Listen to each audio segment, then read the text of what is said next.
Welcome back நண்பர்களே. என்னடா இவன் பலூனோட சுற்றிட்டு இருக்கான்னு பார்க்குறீங்களா? இன்னைக்கு சேலஞ்ச் பலூனை உடைக்கிற சேலஞ்ச் தான். அதை எப்படி உடைக்க போகிறாங்கன்னு பாருங்கள், இன்ட்ரெஸ்டிங்காக இருக்கும். கேம் ஸ்டார்ட் ஆயிடுச்சு. இந்த 10 பலூனை யார் ஃபஸ்ட்டு உடைக்கிறாங்களோ அவங்க தான் வின்னர். பொறுத்திருந்து பாருங்க, ஜெயிக்க போகிறது யார், ரிஃபாவா ஃபஹீமான்னு. இந்த கேம் விளாட்றதுக்கு இவங்க 2 பேருக்கும் 10 நாளைக்கு கோச்சிங் கொடுத்துருக்கு. ஆனாலும் ஏதோ இப்போ தான் பலூனை வாழ்க்கையிலே ஃபஸ்ட் டைம் பார்க்குற மாதிரி விளையாடிட்டு இருக்காங்க. இவங்களெல்லாம் வச்சுக்கிட்டு ஒன்றும் பண்ண முடியாது. ஏன்னா பிக்காளி போயிடாங்க. மேட்சோட இன்ட்ரெஸ்டிங்காக போயிட்டு இருக்கு. நீங்கள் என்னடா பலூனை தந்து வேடிக்கை பார்த்துட்டு இருக்க? பலூனை ஓடடா. என்னடா இது மதுரைக்காரனுக்கு வந்து சோதனை?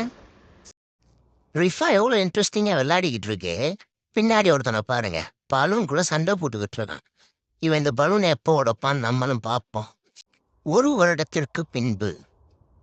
ஏன்டா டேய், நீ இன்னும் அந்த பலூனை உடைக்கலையா? ஒரு மனுஷனுக்கு சோதனை வரலாம், ஆனால் பலூனை வச்சு ஃபைம்க்கு இவ்வளோ பெரிய சோதனையா? பாவம் மனுஷன். அவனே எவ்வளவுதான் ட்ரை பண்ணுவான்.